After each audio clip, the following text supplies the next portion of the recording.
સુરતથી સામે આવી રહ્યા છે કે જ્યાં માંગરોળ નેશનલ હાઈવે નજીક ભીષણ આગની ઘટના સામે આવી।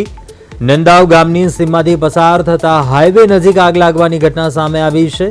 સર્વિસ રોડની નજીક પડેલા વેસ્ટેજમાં આગ લાગ્યા હોવાનો બનાવ સામે આવ્યો છે। જોકે દૂર દૂર સુધી ધુમાડા પણ જોવા મળ્યા। આગના ઘટનાની જાણ થતાં જ ફાયર વિભાગ તાત્કાલિક સ્થળ પર પહોંચ્યું છે અને આગ પર કાબુ મેળવવાના પ્રયાસ છે તે શરૂ કર્યા છે। ફાયરની ટીમે હાલ સર્વિસ રોડની નજીક પડેલા વેસ્ટેજમાં ભીષણ આગ ભભૂકી ઉઠી।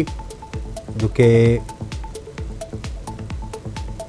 આગના ધુમાડાના ગોટે ગોટા દૂર દૂર સુધી નજરે પડ્યા હતા અને લોકોમાં પણ ક્યાંક ડરનો અનુભવ થયો હતો। રસ્તા પરથી પસાર થતા જે વાહન ચાલકો હતા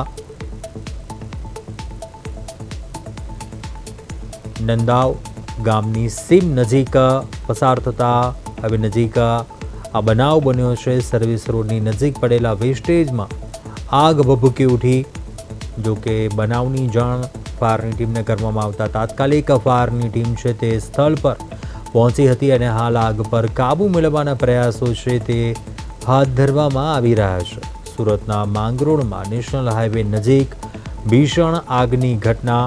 નંદાવ ગામની સીમમાંથી પસાર થતા હાઈવે નજીક આ આગની ઘટના છે તે સામે આવી છે। સર્વિસ રોડની નજીક વેસ્ટેજમાં આગ લાગી હતી કે દૂર દૂર સુધી આગના ધુમાડા છે તે પણ જોવા મળ્યા હતા। તેના પરથી ક્યાંક અંદાજ લગાવી શકાય કે કયા પ્રકારની વિકરાળ આગ છે આ।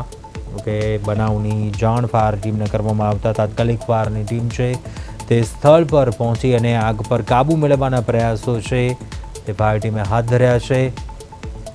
નંદાવ ગામની સીમ નજીક આ આગની ઘટના। સર્વિસ રોડની નજીક પડેલા વેસ્ટેજમાં આ આગ લાગી હતી કે દૂર દૂર સુધી ધુમાડા જોવા મળ્યા હતા। આગ પર કાબુ મેળવવા માટે હાલ ફાયર વિભાગે પણ જહેમત હાથ ધરી છે। પાણીનો મારો ચલાવી આગ પર કાબુ મેળવવાના પ્રયાસો છે તે હાથ ધરવામાં આવી રહ્યા છે।